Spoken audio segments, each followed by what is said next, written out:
comment te vois-tu? Aurais-tu tendance à te comparer aux autres? Peux-tu dire que tu es merveilleuse?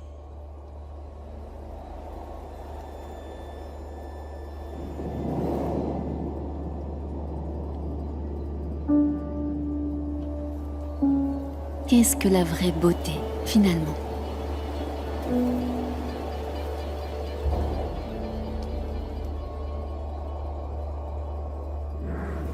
Tu as été créé avec amour, par un Dieu qui a créé ciel et terre, celui qui a fait toutes choses bonnes.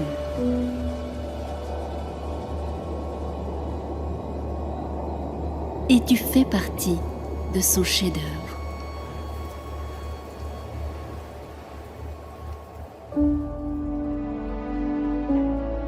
Il est fier de toi. Tu es son chef-d'œuvre, réalisé sur mesure, absolument unique,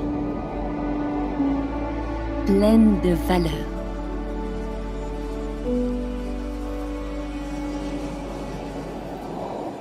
Non pas mesuré par ton miroir.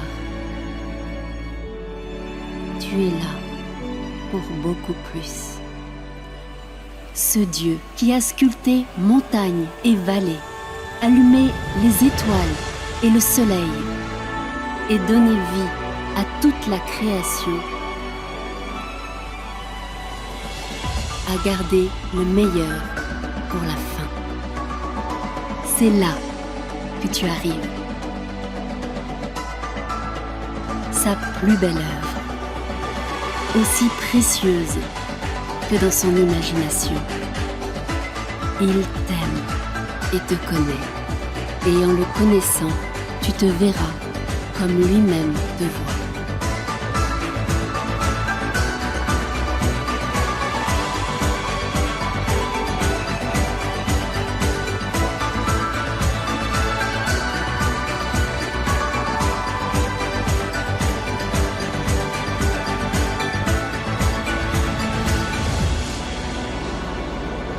Quand tu comprendras la grande valeur que tu as, tes insécurités s'en iront. Car la vraie beauté ne se trouve pas dans tes actions. Ta beauté vaut beaucoup plus. Bonjour Église Nouvel Impact, bienvenue à notre service en ligne. J'espère que vous allez bien et que vous avez passé une bonne semaine. Une bienvenue toute particulière aux nouveaux, ceux qui nous rejoignent pour la ou l'une des premières fois. Nous sommes vraiment heureux que vous soyez présents. Donc, si vous avez la moindre question sur notre Église, sur la foi, n'hésitez pas à compléter le formulaire de prise de contact en dessous de la vidéo. La Welcome Team se fera une joie de prendre contact avec vous. N'hésitez pas à participer dans le chat en dessous de la vidéo. C'est une merveilleuse façon de vivre le culte tous ensemble et je peux vous assurer que c'est le feu. Ce matin, notre pasteur Salvatore va nous apporter la suite et la fin de notre série incroyable Victoire intérieure. Nous voulons ouvrir nos cœurs pour recevoir la parole de Dieu et laisser l'Esprit de Dieu nous parler car nous voulons grandir et marcher de progrès en progrès. La Bible dit dans Psaume 95, « Venez, crions à l'Éternel notre joie, acclamons notre rocher, notre sauveur. Présentons-nous devant lui avec reconnaissance, acclamons-le en musique. » Et c'est ce que nous allons faire avec notre groupe de louanges. Amen. Bonne réunion, on se retrouve à la fin du service.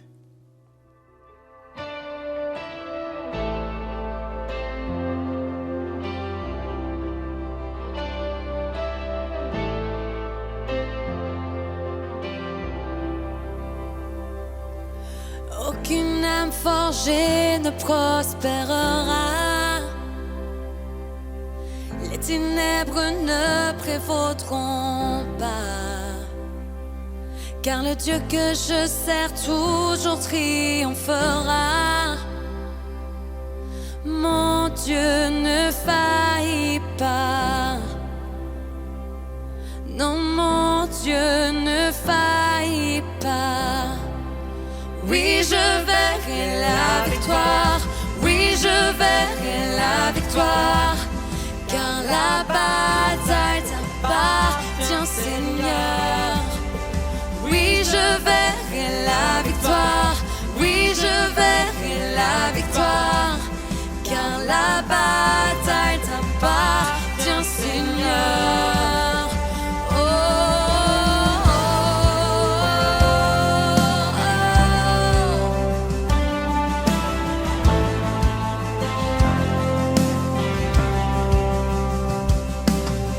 Il y a puissance dans le nom de Jésus.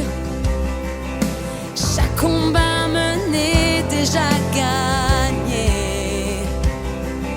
Je ne fuirai jamais devant mes géants, car je connais déjà la fin. Oui, je connais déjà la fin. Oui, je verrai la victoire. Oui, je verrai la victoire. Car la bataille t'appartient, Seigneur. Oui, je verrai la victoire. Oui, je verrai la victoire. Car la bataille t'appartient, Seigneur. Oui, je verrai la victoire. Oui, je verrai la victoire. Car la bataille t'appartient, Seigneur. Oui, je verrai la victoire. Oui, je verrai la victoire. Car la bataille t'appartient, Seigneur. Oh, oh, oh.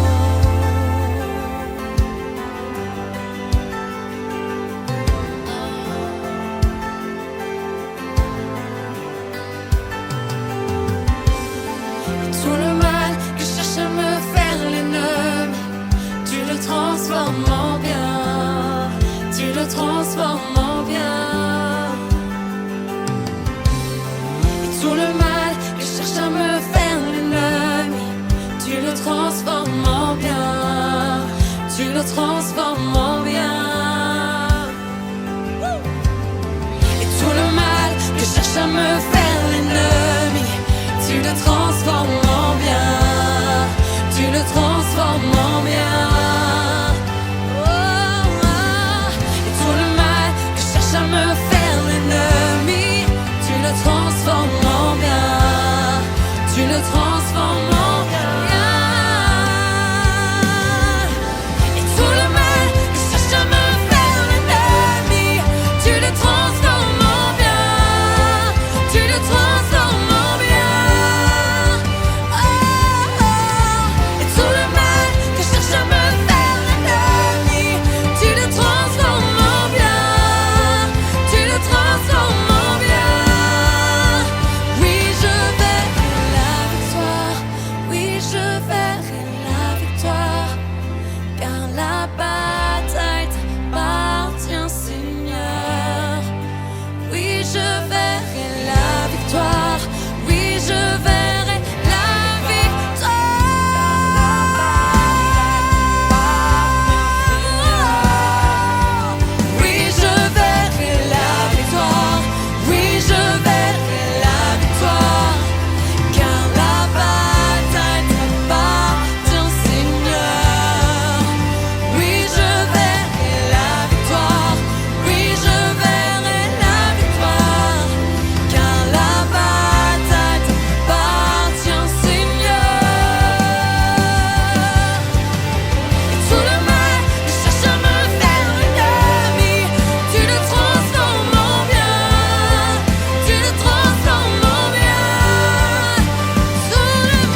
Nous sommes là rassemblés, tous étrangers, mais tu m'aimes sans.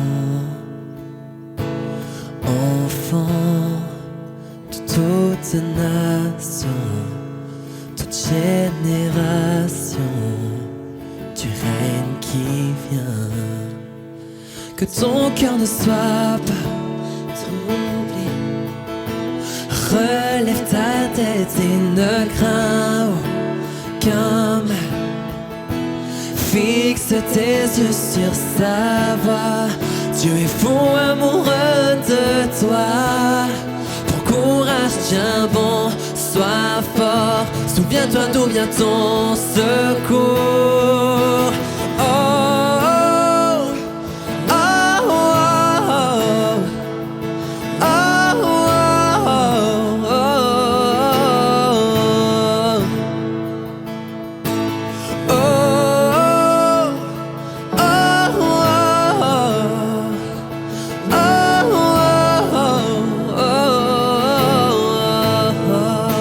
Allons, chante.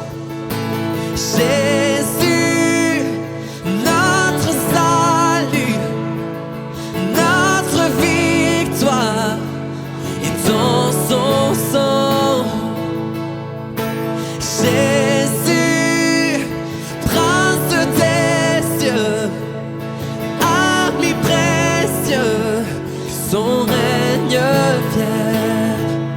Que ton cœur ne soit pas troublé. Relève la tête et ne crains aucun mal. Fixe tes yeux sur sa grâce. Dieu est fou amoureux de toi. Ton courage, tiens bon, sois fort.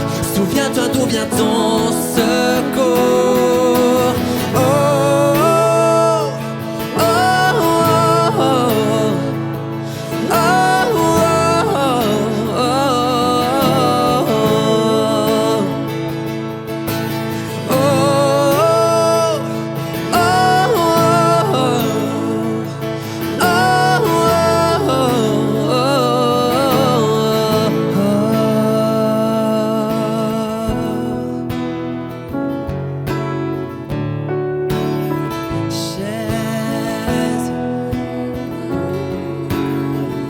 Allons, chante ensemble. Ouvrez-vous, ouvrez-vous, porte éternelle. Que la louange s'élève et les murs s'effondrent. Ô création, que tout ce qui respire entonne ce chant. Tous ces enfants, main nette, cœur pur, quelle grâce, quel Dieu. Son nom est Jésus. Ouvrez-vous, porte éternelle, que la louange s'élève et les murs s'effondrent. Ô création, que tout ce qui respire entonne ce chant. Tous ces enfants, main nette, cœur pur, quelle grâce, quel Dieu.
Église, j'ai envie qu'on chante cette chanson comme une prière à Dieu et qu'on dirait: Seigneur, je veux que ta grâce se manifeste dans le monde entier.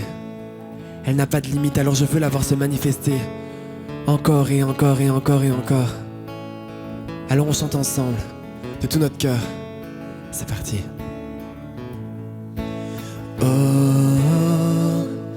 oh, oh, oh, oh,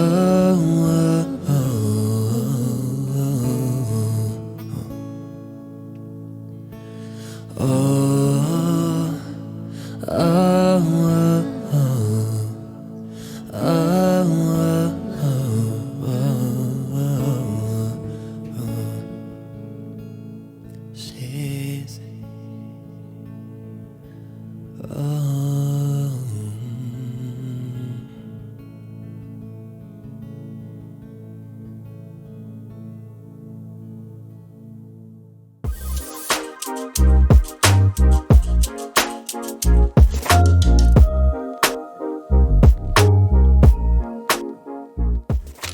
Bonjour à tous, comment ça va ce matin? Heureux de vous retrouver. Merci de nous accueillir chez vous. C'est tellement un temps important de nous arrêter ensemble et de vivre la communion fraternelle, certes dans des conditions qui ne sont pas idéales, mais intentionnellement ensemble en cette saison.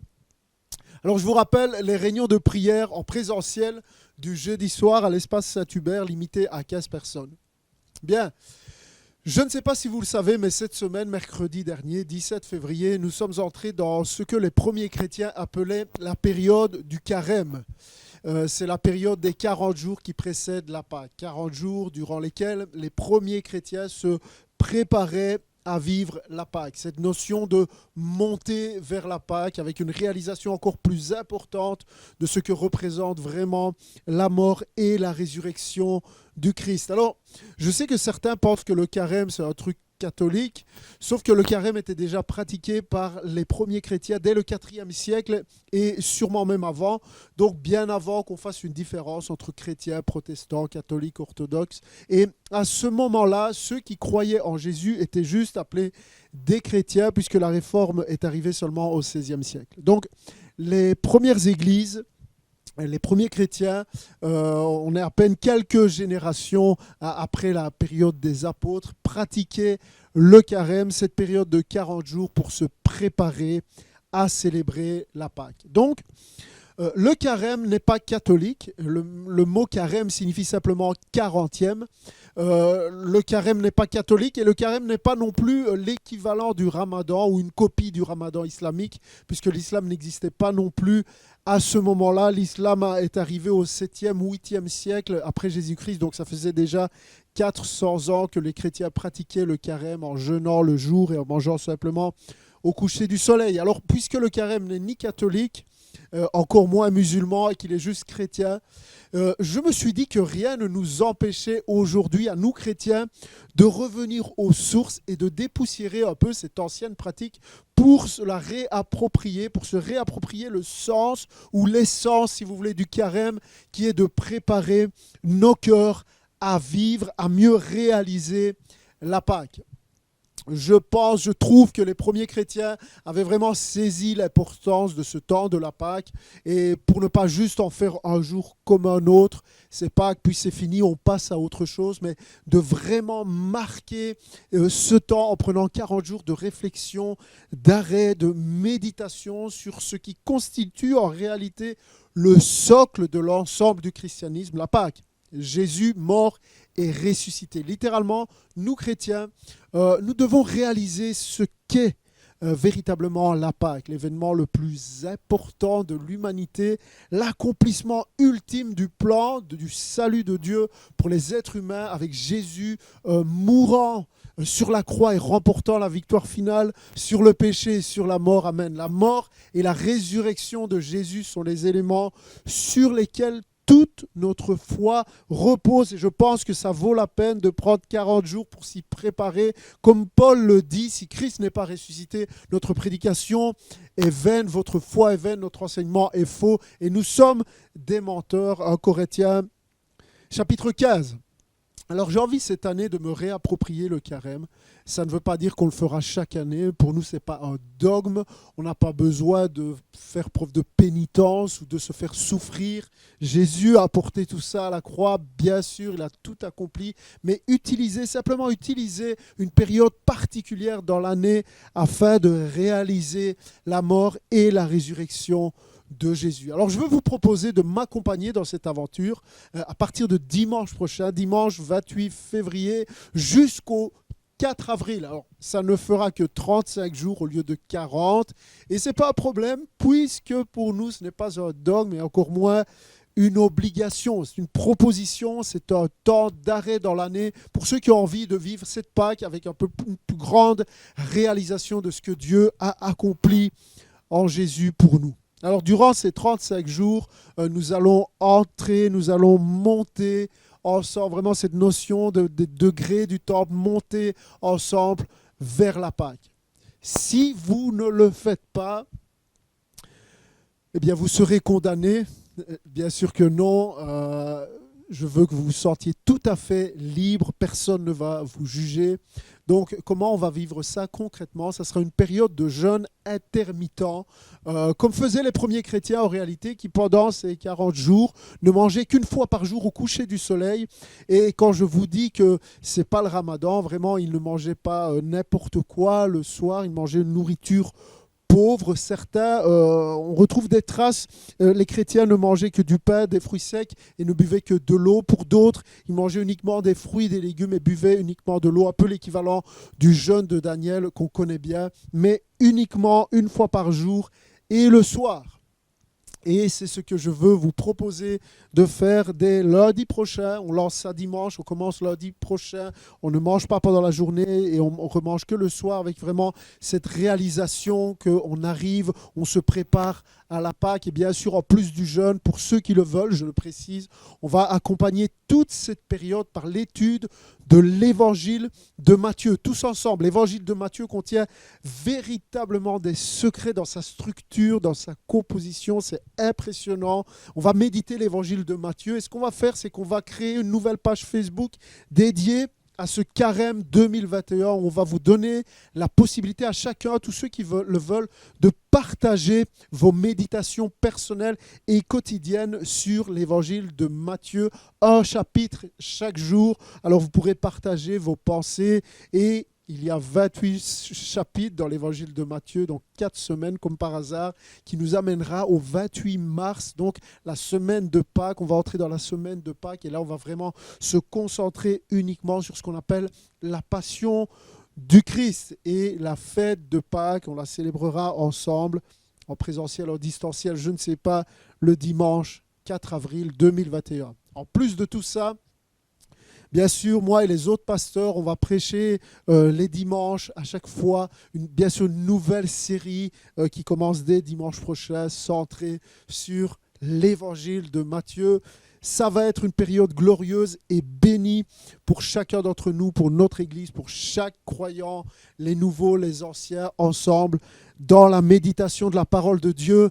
Il est avec nous. Voilà ce que je vous propose et on lance ça dimanche prochain. Je sais que plusieurs ont déjà eu des bruits, ils ont hâte de commencer et je ne peux que vous encourager. Si votre santé vous le permet, d'ailleurs, si vous n'avez pas de problème particulier à ce niveau-là, le jeûne intermittent est même fortement recommandé pour la santé. Alors on va reparler de ça, on vous fera des annonces sur les réseaux sociaux évidemment.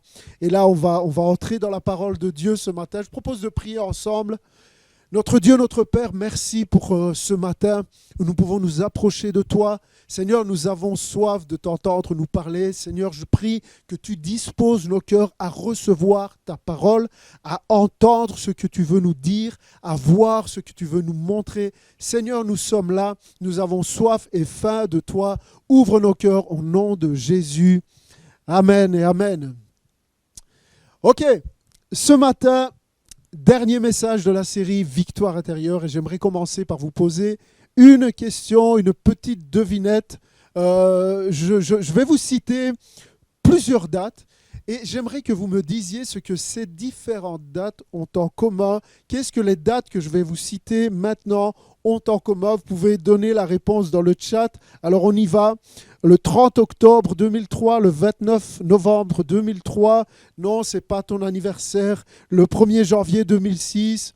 Le 12 septembre 2006, 10 septembre 2008, 27 décembre 2010, 21 décembre 2012, 21 mai 2011, 31 mai 2014, 20 février 2020, juin 2052, décembre 2060, 1er janvier 2239.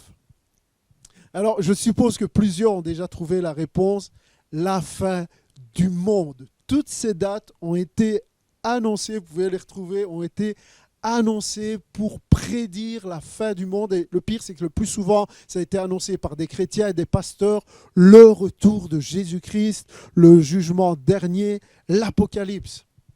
Des ouvrages même très sérieux qu'on retrouve du genre les 99 raisons pour lesquelles Jésus reviendra le 31 décembre 2000. Ou ce pasteur pentecôtiste qui a prédit que l'enlèvement se produira au plus tard en 1977. Certains voyaient même Adolf Hitler comme l'antéchrist annoncé par l'Apocalypse. D'autres pensaient que c'était Jean-Paul II. On a entendu ça. D'autres voyaient en Mikhail Gorbatchev, l'ancien président russe, la marque de la bête à cause de la tache qu'il avait sur le crâne. Plus récemment, j'ai appris que certains chrétiens pensaient que le prince Harry d'Angleterre était l'antéchrist et j'en passe toutes sortes de prédictions, de déductions, de calculs. Le fait est que le jour de la fin du monde a toujours fasciné et suscité l'intérêt de tellement de personnes. Et oui, nous croyants, nous sommes appelés à nous préparer pour ce jour, à veiller, à guetter ce jour. Mais si Dieu voulait que nous sachions le jour de son retour, il nous l'aurait simplement dit clairement. Or, la Bible dit que ce jour viendra comme un voleur dans la nuit. C'est une image pour dire que ça arrivera sans prévenir. On ne nous demande pas de chercher, de déchiffrer, mais juste, le Seigneur nous appelle à veiller afin de ne pas nous laisser surprendre. On va regarder à tout ça ce matin. Paul parle de la fin des temps et du retour de Jésus-Christ dans le chapitre 5. C'est le chapitre qu'on va regarder ce matin. Lisons à Thessaloniciens chapitre 5, verset 1. Paul dit « Quant à l'époque et au moment de ces événements, vous n'avez pas besoin, frères, qu'on vous écrive à ce sujet. Vous savez fort bien vous-même que le jour du Seigneur viendra de façon aussi inattendue qu'un voleur en pleine nuit. Lorsque les gens diront « Maintenant règne la paix, maintenant nous sommes en sécurité », alors précisément, la ruine fondra subitement sur eux, comme les douleurs saisissent la femme enceinte, et aucun n'échappera.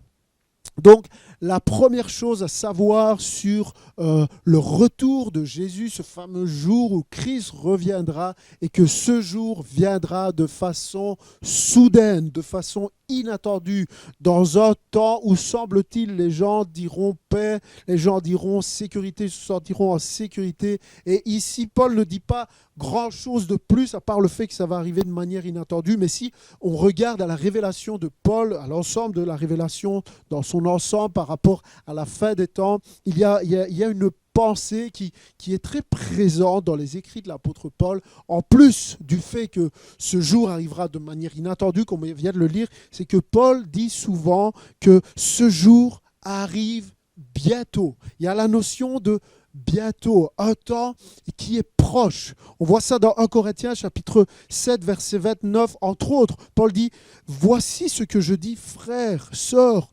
c'est que le temps est court. » C'est pour bientôt. Donc la pensée biblique, ce que Dieu a voulu nous révéler par son esprit et par l'intermédiaire de l'apôtre Paul, ce n'est pas de déchiffrer le quand, mais c'est que nous puissions comprendre, premièrement, prépare-toi parce que ce jour va arriver sans prévenir, comme un voleur dans la nuit. Et puis deuxièmement, c'est pour bientôt. Dieu veut que les croyants, chaque chrétien, vivent avec cette pensée de Jésus revient bientôt. Et ça fait 2000 ans que les chrétiens disent « Il revient bientôt ». Est-ce que cela doit nous faire peur? Eh bien, je vous dirais oui. Et je dirais aussi non.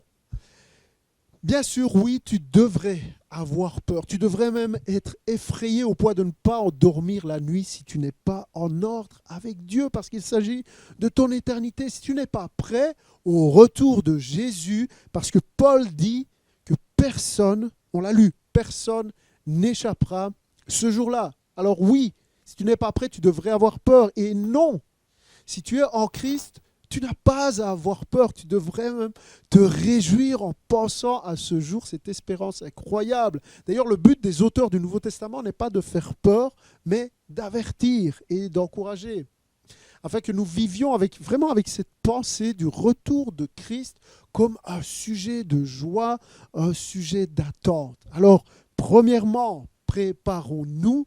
Et deuxièmement, réjouissons-nous. Cette pensée est dans le cœur des croyants est vraiment le plus grand sujet de joie et d'espérance que nous pouvons trouver ici-bas. La pensée d'un jour être réunis ensemble près de Jésus. Quel jour glorieux. C'est le sujet de joie ultime. Peu importe nos souffrances, nos larmes, le fait de savoir que bientôt nous serons près de lui pour l'éternité. La Bible nous dit, il essuiera toute larme de nos yeux et la mort ne sera plus et il n'y aura plus ni deuil, ni cri, ni douleur. Apocalypse chapitre 21.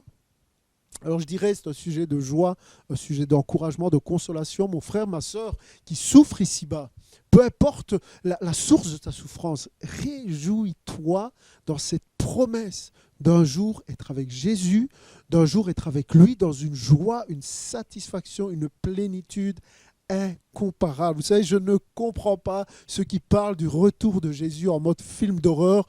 Non, si tu es prêt, il n'y aura pas de plus beau jour pour toi. D'ailleurs, quand l'apôtre Paul parle du retour de Jésus, c'est toujours dans ces deux optiques. Premièrement, préparez-vous, comme un avertissement, préparez-vous, Jésus revient bientôt. Et deuxièmement, pour un sujet de réjouissance et d'encouragement. Et c'est vraiment mon but aussi, alors que je termine chaque message de cette série, vous l'avez remarqué, en vous rappelant, Jésus revient bientôt, préparons-nous. Le but n'est pas de faire peur, mais le but est de se réjouir et d'avertir.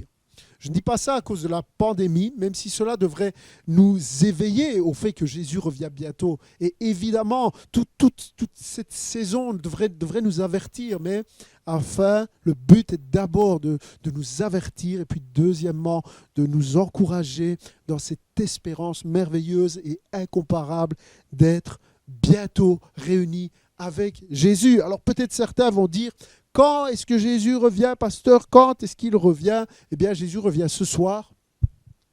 Ou peut-être Jésus revient pendant le repas de midi.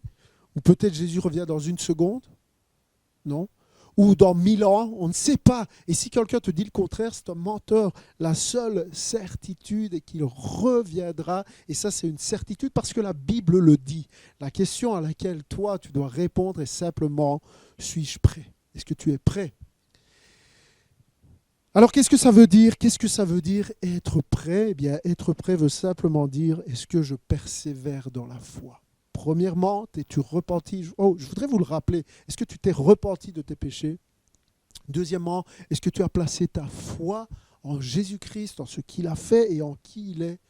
Et puis troisièmement, est-ce que tu persévères dans cette foi, dans cette obéissance, en reconnaissant Jésus comme ton sauveur et comme le Seigneur de chaque aspect de ta vie? Alors laisse-moi te dire cette promesse incroyable, Jean chapitre 3, verset 16, pour ceux qui sont prêts. Il nous est dit, car Dieu a tant aimé le monde qu'il a donné son Fils unique afin que quiconque croit en lui ne périsse point, mais qu'il ait la vie éternelle. Alors, ce texte parle du jugement dernier et souvent on s'arrête là, mais écoutez la suite. Dieu, en effet, n'a pas envoyé son Fils dans le monde pour qu'il juge le monde, mais pour que le monde soit sauvé par lui. Celui qui croit en lui n'est point jugé, mais celui qui ne croit pas est déjà jugé parce qu'il n'a pas cru au nom du Fils unique de Dieu. Et ce jugement, c'est que la lumière étant venu dans le monde, les hommes ont préféré les ténèbres à la lumière parce que leurs œuvres étaient mauvaises. Car quiconque fait le mal est la lumière et ne vient point à la lumière, de peur que ses œuvres ne soient dévoilées. Mais celui qui agit selon la vérité vient à la lumière afin que ses œuvres soient manifestées parce qu'elles sont faites en Dieu. Amen. Vous savez, ce texte répond tellement clairement et avec beaucoup de justesse à ceux qui pensent que Dieu est tellement bon et rempli d'amour qu'au final, tout le monde sera sauvé. Et c'est un mensonge. Tout le monde ne sera pas sauvé. Pourquoi ? Oh, peut-être certains disent, est-ce que Dieu n'est pas rempli de compassion et de grâce ? Il voudrait que tout le monde soit sauvé. Et vous savez, être sauvé signifie vivre éternellement dans la présence de Dieu. C'est ça, être sauvé. C'est vivre éternellement dans la présence de Dieu. Et ce texte nous dit quoi ? En verset 19, ça dit « Et ce jugement, c'est que la lumière étant venue dans le monde, les hommes ont préféré les ténèbres à la lumière. » La lumière est venue et les hommes ont dit « On n'en veut pas, on préfère les ténèbres, on préfère une vie sans Dieu ou une vie où je suis mon propre Dieu, je ne veux pas de Dieu. » Or, on dit Dieu devrait sauver tout le monde. Ça signifie que Dieu devrait obliger des gens qui ne veulent pas de lui à vivre éternellement en sa présence. Est-ce que Dieu va obliger des gens qui ne veulent pas de lui, qui préfèrent les ténèbres, qui ne le reconnaissent pas comme Dieu, à vivre avec lui pour l'éternité ? Ce n'est pas que Dieu est méchant, au contraire. Dieu se propose, il ne s'impose pas dans la vie des hommes et des femmes. Ça nous dit que je me tiens à la porte et je frappe. Si quelqu'un ouvre, je vais entrer, je souperai avec lui, mais il frappe à la porte. Il ne défonce pas la porte des cœurs. C'est comme ça qu'il faut comprendre le fait que non, tout le monde n'ira pas au ciel, non, tout le monde ne sera pas sauvé parce que Dieu ne va pas obliger ceux qui ne le veulent pas, ceux qui ont préféré les ténèbres, à endurer une éternité dans la lumière avec lui. Paul continue au verset 4, il dit « Mais vous, mes frères, vous n'êtes pas dans les ténèbres pour que le jour du Seigneur vous surprenne comme un voleur. Car vous êtes tous des enfants de la lumière, enfants du jour. Nous n'appartenons ni à la nuit, ni aux ténèbres. Ne dormons donc pas comme le reste des hommes, mais restons vigilants et sobres. Ceux qui dorment, dorment la nuit, et ceux qui s'enivrent la nuit. Mais nous qui sommes enfants du jour, soyons sobres. Revêtons-nous de la cuirasse de la foi et de l'amour, et mettons le casque de l'espérance du salut. Car Dieu ne nous a pas destinés à connaître sa colère, mais à posséder le salut par notre Seigneur Jésus-Christ. Il est mort pour nous, afin que, vivants ou morts, nous entrions ensemble avec lui dans la vie. C'est pourquoi encouragez-vous les uns les autres et aidez-vous mutuellement à grandir dans la foi comme vous le faites déjà. Okay, il faut se souvenir que Paul parle à des chrétiens, il parle à une église et il leur explique « Vous n'êtes pas dans les ténèbres, vous n'êtes pas de la nuit ». Donc ce que Paul dit aux croyants, c'est que ce jour-là, qui vient comme un voleur pendant la nuit, il va surprendre tout le monde, mais pas vous. Parce que vous êtes enfants de la lumière, vous êtes avertis. Et parce que vous êtes avertis, vous allez avoir une vie sobre, vous allez être sage et vigilant. C'est vraiment comme cette image, quand tu sais que le voleur va venir, ce n'est pas le moment de t'enivrer. Et ça ne parle pas seulement d'alcool, de s'enivrer d'alcool, mais je crois qu'on peut être enivré de beaucoup de choses dans la vie. Donc il y a un appel pour tous les chrétiens qui veulent prendre au sérieux le fait que Jésus revient bientôt. Il y a un appel à vivre comme des voyageurs sur cette terre.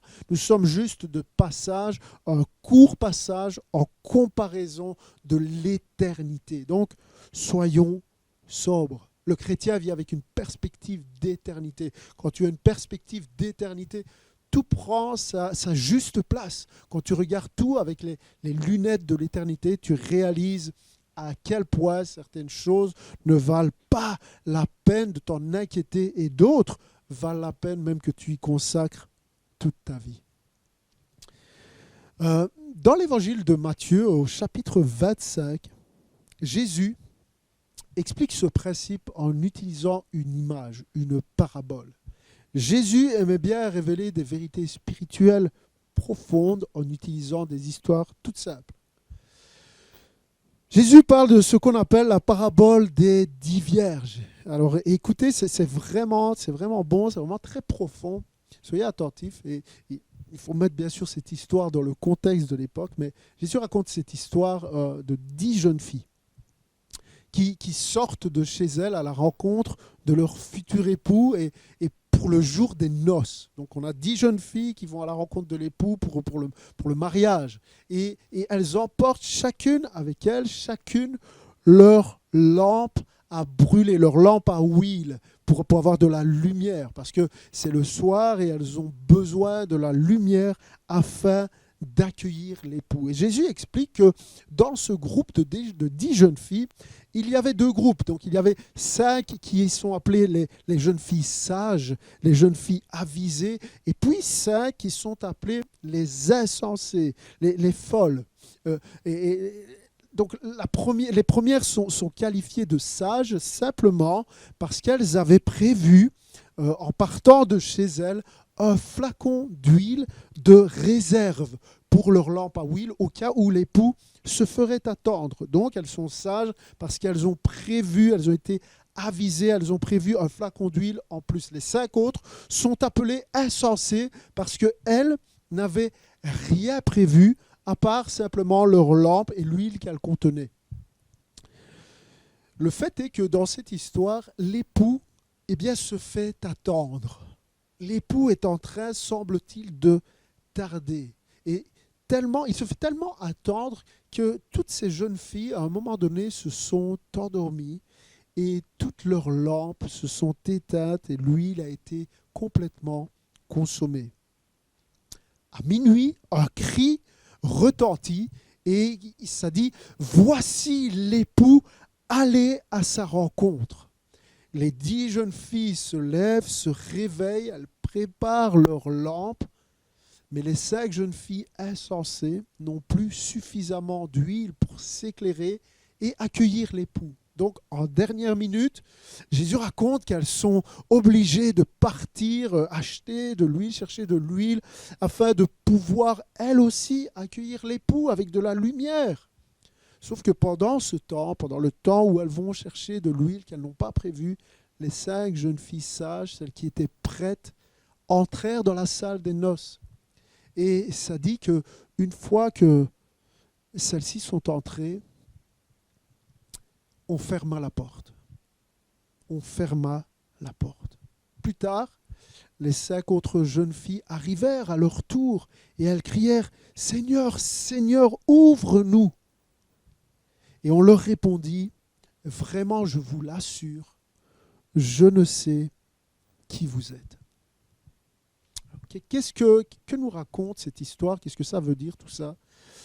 On peut avoir l'impression que le jugement est vraiment sévère pour les 5 jeunes filles qui n'ont pas été prévoyantes. On voudrait juste leur donner une chance. Parce que si on regarde bien, on voit que ces jeunes filles, elles ont tout bien fait. En apparence, d'ailleurs, il n'y a pas une grande différence entre celles qui sont restées dehors et celles qui sont entrées. Elles sont au même endroit, au même moment, avec les bonnes personnes, pour les bonnes raisons. Et finalement, il y a juste un problème. Elles n'ont plus de lumière.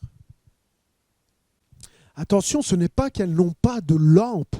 Elles ont la lampe. Mais il n'y a pas d'huile. Et à quoi sert une lampe qui n'a pas d'huile à brûler? C'est un peu comme une ampoule sans électricité ou une bougie sans mèche.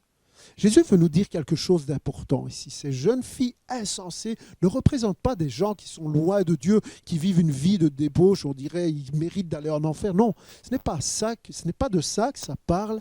Ça parle de gens qui ont une lampe. Ces jeunes filles représentent ceux qui sont dans l'église au même endroit que les autres, au bon moment, pour les bonnes raisons, avec les bonnes personnes. J'ai une lampe sans faire attention que la lampe est vide.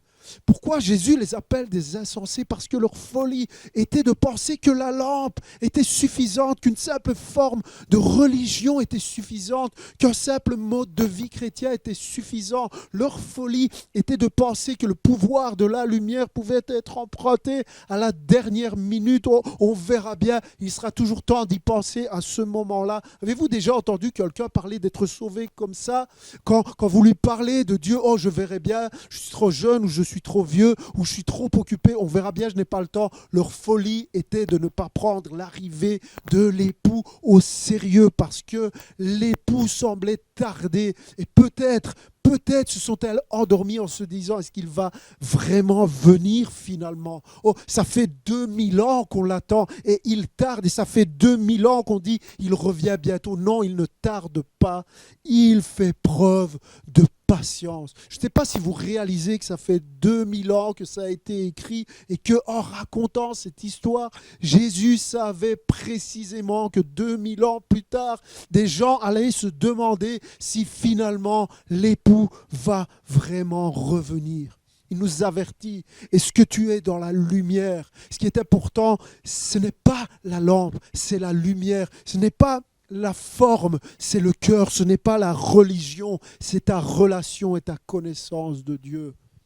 Peut-être même certains ont tourné ça en dérision à un certain moment pour se moquer. Mais écoutez ceci, 2 Pierre chapitre 3 nous dit « Sachez avant tout que dans les derniers jours viendront des moqueurs pleins de railleries. Ces hommes vivront en suivant leurs propres désirs et diront « Où est la promesse de son retour ?»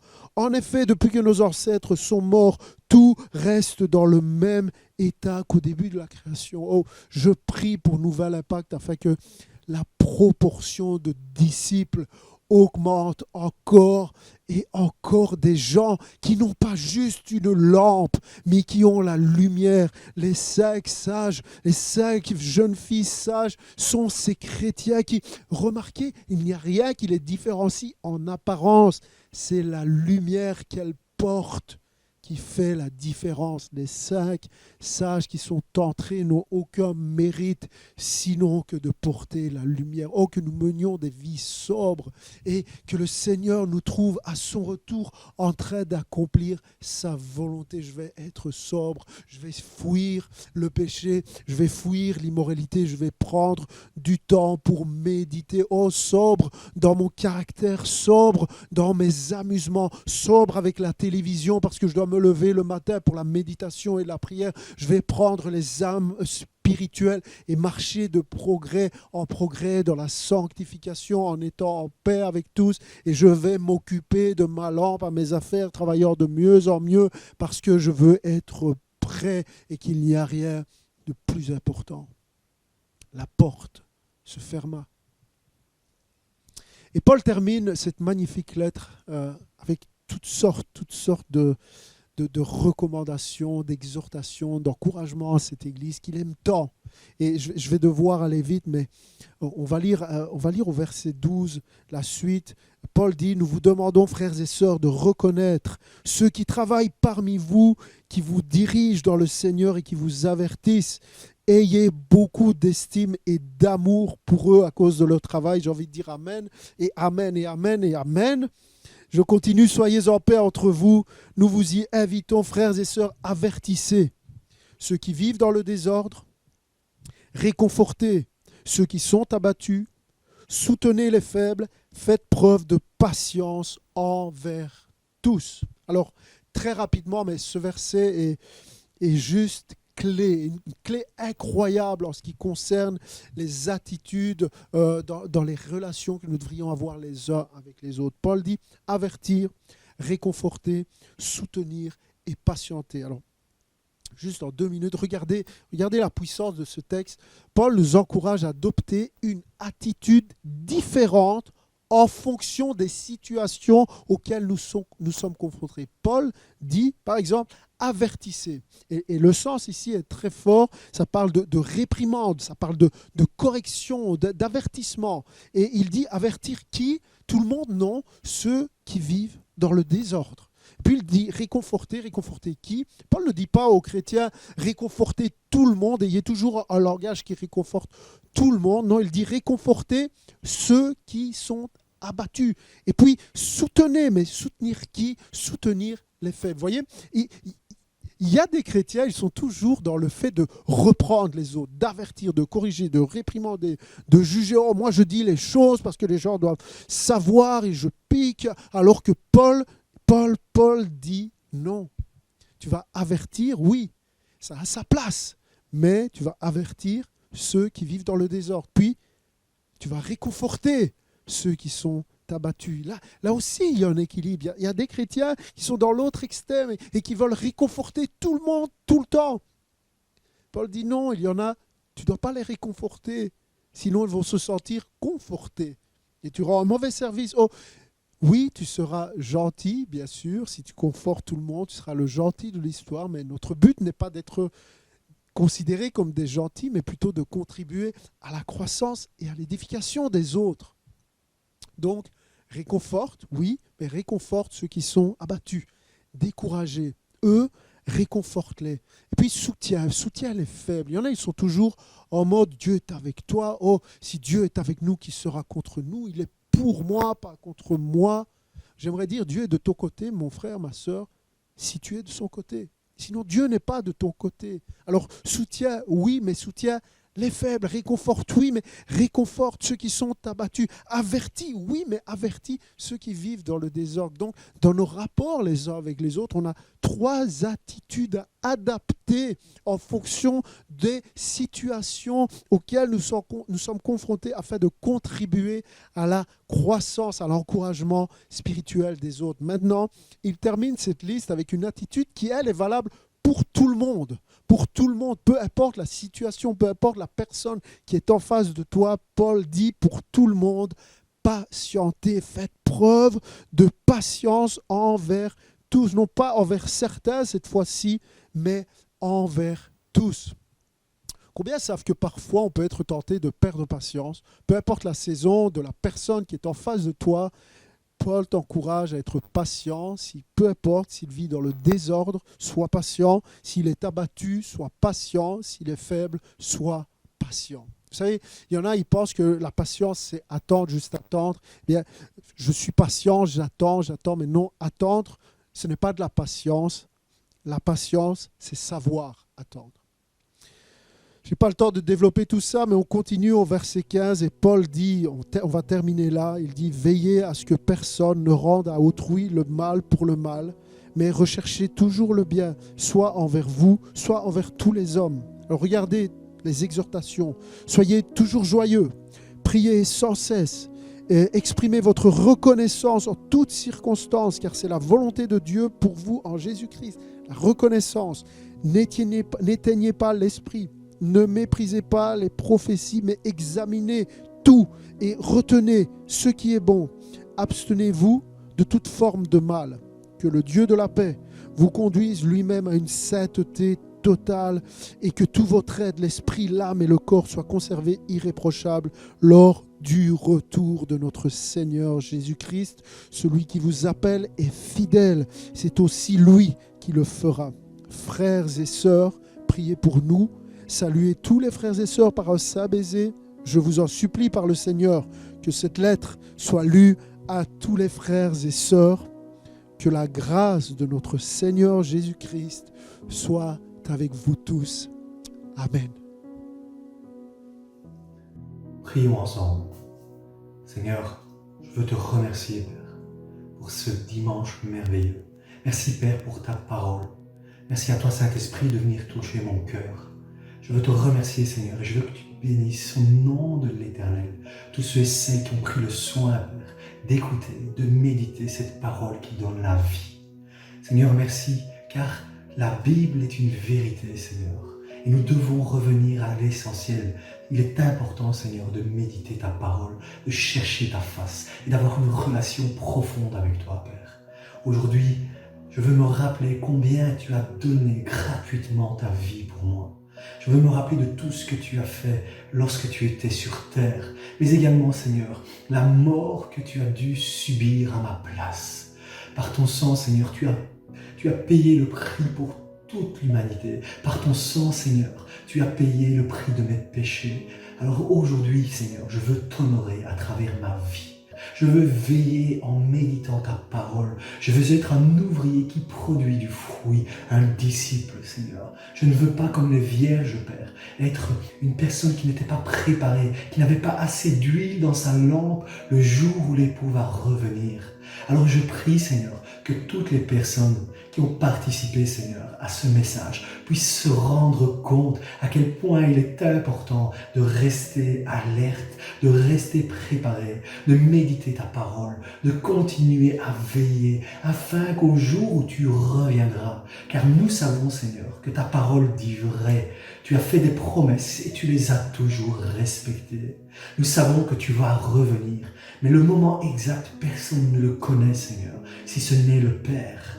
Alors Père, je veux continuer avec mes frères, avec mes sœurs, à contribuer à cette mission de prêcher la bonne nouvelle, de former des disciples. Je veux m'accrocher à toi car tu es la vigne, Père, afin que tu puisses par toi, Jésus, par cette grâce que tu nous permets de bénéficier, Seigneur, cette faveur que tu nous offres chaque jour, d'être sous ta grâce, Père, de continuer de contribuer à l'avancement de ton royaume. Oh, combien je me réjouis, Seigneur, avec mes frères et mes sœurs, de jeûner, de prier, de méditer ta parole, afin que nous puissions, Seigneur, être des personnes en action, une foi vivante. Seigneur, nous voulons être la lumière. Oh, je te remercie pour ta bonté. Je te remercie pour ton amour, pour ta patience. Seigneur, montre-nous à quel point nous devons continuer à nous préparer, car je refuse que mes frères ne répondent pas à ton appel, Seigneur. Je refuse qu'un de mes frères ou une de mes sœurs se perde, Seigneur, en chemin. Je veux être de ceux et celles, Seigneur, qui iront à leur secours, afin que nous puissions les élever et que tous ensemble, Seigneur, nous puissions vivre éternellement dans ton royaume. Je te rends grâce pour qui tu es, un Dieu parfait, miséricordieux, un Dieu bon, mais tu es aussi un Seigneur juste et droit, Père. Et tu nous demandes également de revenir, Seigneur, dans cette droiture, afin que chaque jour nous puissions apprendre à te ressembler. Oh, merci pour ta patience. Merci car tu as donné ta vie, Seigneur. Et oui, je crois que tu es mort et ressuscité. Voilà pourquoi tu es le Seigneur et le Sauveur de tous ceux et celles qui croient en toi. Que ton nom soit élevé, Seigneur, et que ta volonté dans nos vies, Seigneur, soit faite. Nous te rendons grâce pour qui tu es, un Dieu merveilleux. Amen.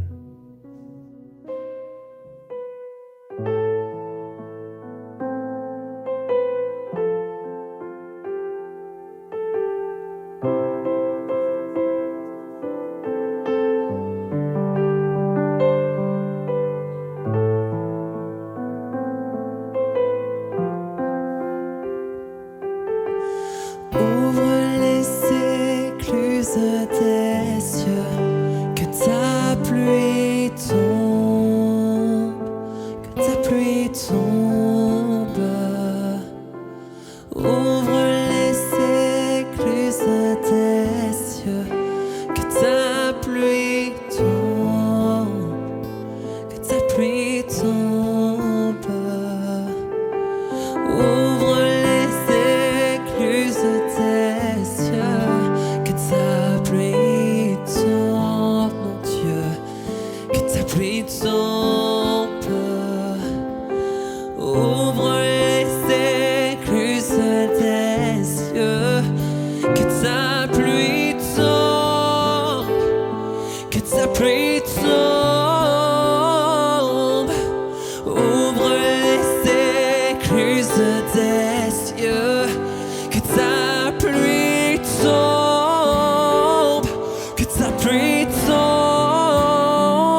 t'as plus de son. Ouvre les écluses de tes yeux, que ta pluie tombe, que ta pluie tombe. Ouvre les écluses de tes yeux, que ta pluie tombe, que ta pluie tombe. Ouvre les écluses de tes yeux, que ta pluie tombe, que ta pluie tombe, Jésus.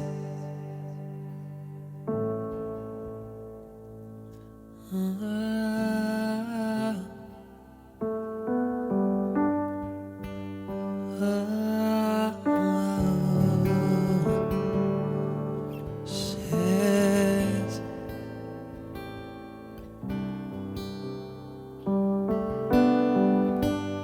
Je n'y arrive pas par moi-même.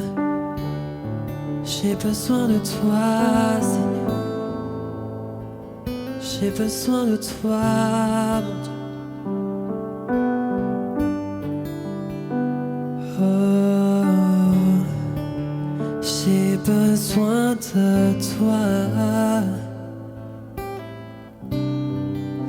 J'ai besoin de toi seul, de toi seul. J'ai besoin de toi. J'ai besoin de toi seul, de toi seul. Et j'ai besoin de toi.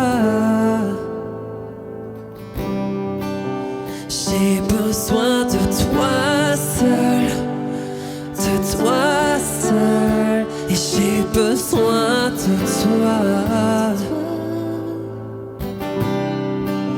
J'ai besoin de toi seul, de toi seul. Et j'ai besoin de toi. Et j'ai besoin de toi seul, de toi seul. J'ai besoin de toi. Et j'ai besoin de toi seul, de toi seul. J'ai besoin de toi. J'ai besoin de toi seul, de toi seul. J'ai besoin de toi. J'ai besoin de toi seul, de toi seul. J'ai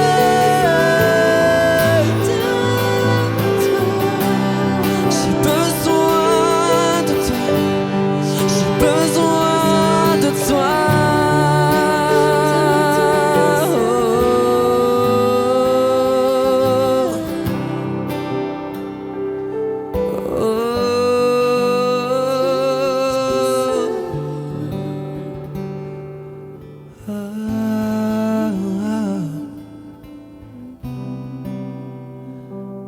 J'ai besoin de toi. J'ai besoin de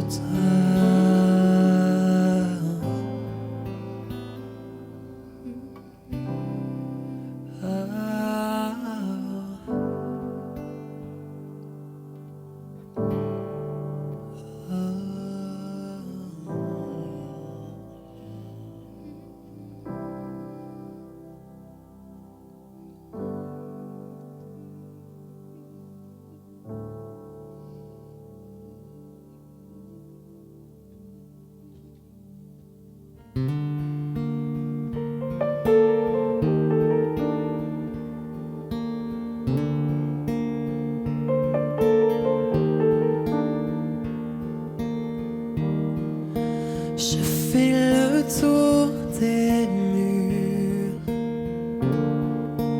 qui auraient dû tomber. Dieu, tu ne m'as jamais déçu.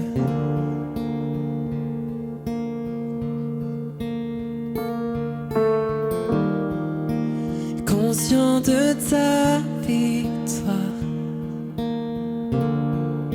J'attends le changement. Dieu, tu ne m'as jamais déçu.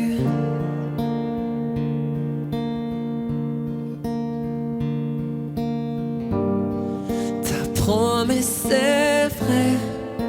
Tu es un Dieu fidèle, aussi fidèle. Je suis dans ta main. Je suis certain que tu ne me décevras pas.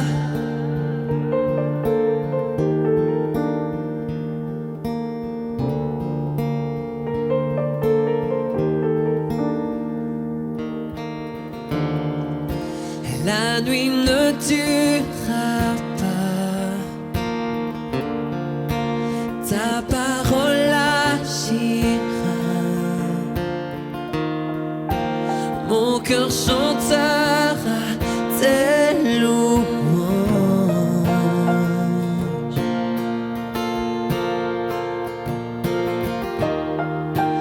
Tu suffis pleinement. Garde-moi dans ta grâce. Mon cœur chantera tes louanges.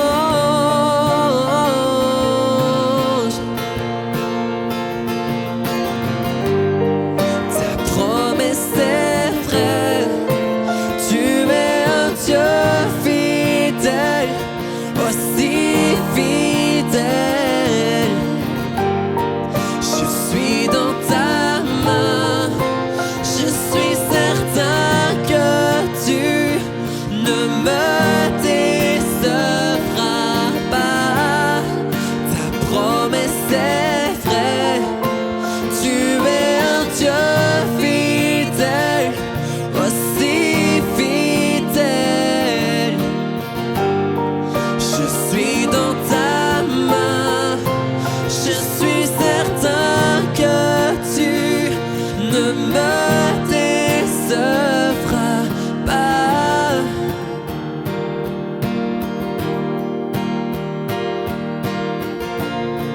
Oh, Jésus.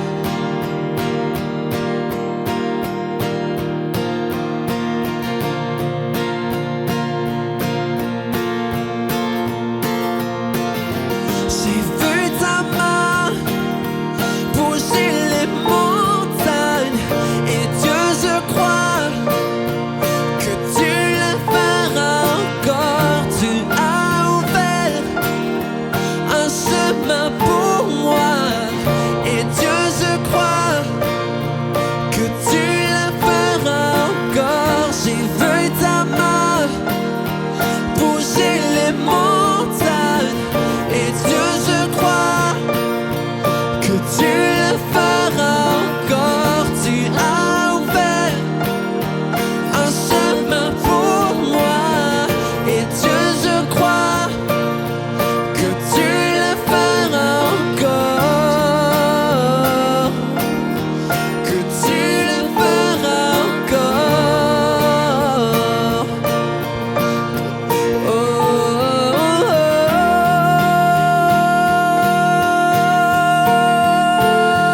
oh,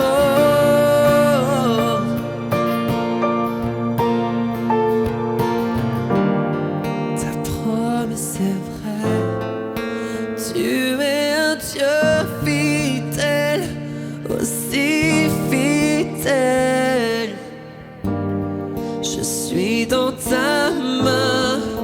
Je suis certain que tu ne me décevras pas.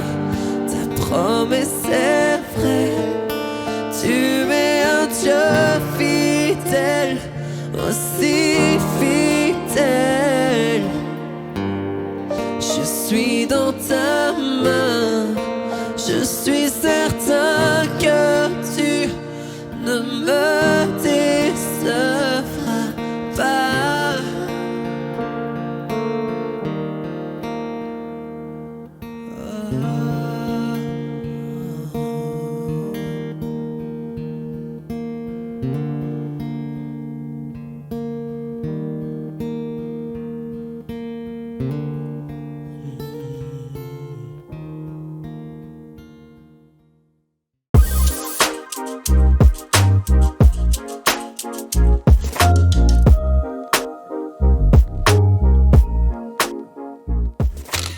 Merci à notre pasteur Salvatore pour ce super message tellement bénissant.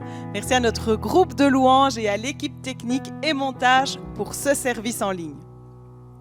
Nous allons passer au moment des dîmes et des offrandes. Vous savez, 25% de tous les enseignements de Jésus parlent d'argent et de la générosité. Dieu veut que nous soyons des hommes et des femmes généreux. Dieu veut nous faire entrer dans une vie abondante, une vie de générosité. Alors ce matin, nous voulons honorer Dieu avec notre argent et soutenir notre merveilleuse Église, celle dans laquelle il nous a placés pour accomplir sa mission. Toutes les infos dont vous avez besoin s'affichent maintenant à l'écran. C'est simple, c'est facile. Merci à chacun d'entre vous pour votre générosité. Voici les annonces de cette semaine. Si ce n'est pas encore fait, je vous invite à vous abonner à notre chaîne YouTube. Vous pouvez y retrouver tous les services. D'ailleurs, si vous avez aimé le service de ce matin, merci d'aller liker la vidéo. Suivez-nous sur notre compte Instagram, notre page Facebook et ensemble, restons connectés. L'équipe Kids Impact continue à assurer le service en ligne pour les enfants. Un nouveau message sera posté sur leur page Facebook et leur groupe WhatsApp cet après-midi. Allô Pasteur, une ligne d'écoute à votre disposition. Quel que soit votre besoin, je vous invite à téléphoner et vous serez mis en contact avec l'un de nos pasteurs. Alors surtout, n'hésitez pas. Comme vous le savez, un vendredi sur deux, une équipe de notre église distribue des colis alimentaires aux personnes démunies et aux sans-abri de la ville de Liège. Mais si vous êtes dans le besoin, faites-vous connaître, envoyez-nous un petit mail à l'adresse welcome@nouvelimpact.com. Ce sera vraiment une grande joie pour nous de vous aider et de vous offrir un colis alimentaire. Si vous souhaitez assister à la réunion de prière en présentiel le jeudi à 18h30 à l'espace Saint-Hubert, merci de vous inscrire via le formulaire en dessous de la vidéo. Les places sont limitées à 15 personnes. Mon mari et moi-même avons rejoint Jean-Christophe et plusieurs personnes la semaine passée et nous avons passé un moment magnifique dans la présence de Dieu. Ça nous a fait du bien de se retrouver pour prier ensemble. Malgré le contexte, on a des moyens digitaux pour se connecter, pour se voir et échanger. Alors ne manquez pas notre Zoom After Church dimanche prochain le 28 février de midi à 13h. Si vous avez la moindre question ou besoin de certaines précisions par rapport à toutes les informations que je viens de vous donner, envoyez-nous un mail à l'adresse welcome@nouvelimpact.com. Ne partez pas tout de suite, le service n'est pas terminé, on chante un dernier chant tous ensemble. Je vous souhaite à tous un bon dimanche, passez une bonne semaine, prenez soin de vous, bye.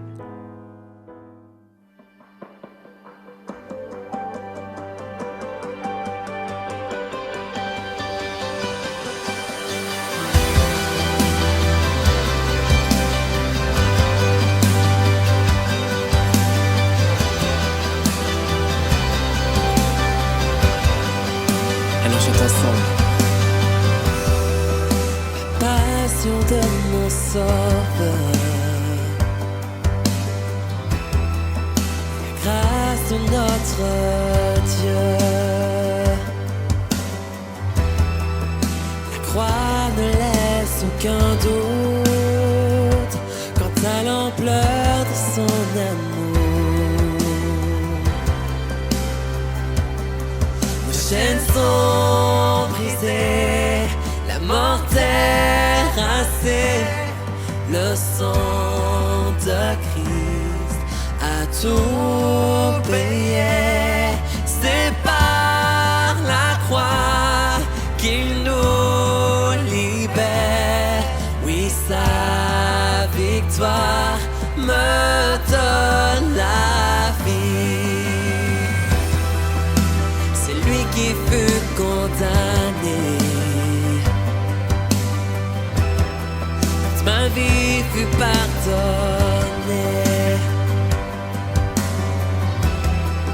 Portant la mort à ma place. Oui, sa grâce est ma liberté. Oh, oh, oh. Les chaînes sont brisées, la mort est rasée, le sang de Christ a tout payé. C'est par la croix qu'il nous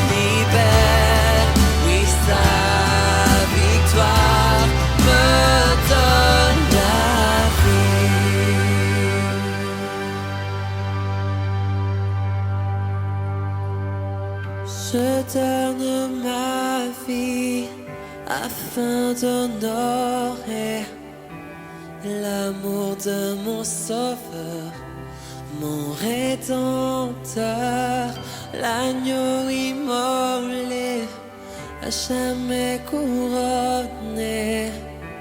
Gloire à notre sauveur, ressuscité. Je donne ma vie afin d'honorer l'amour de mon sauveur, mon rédempteur, l'agneau immolé.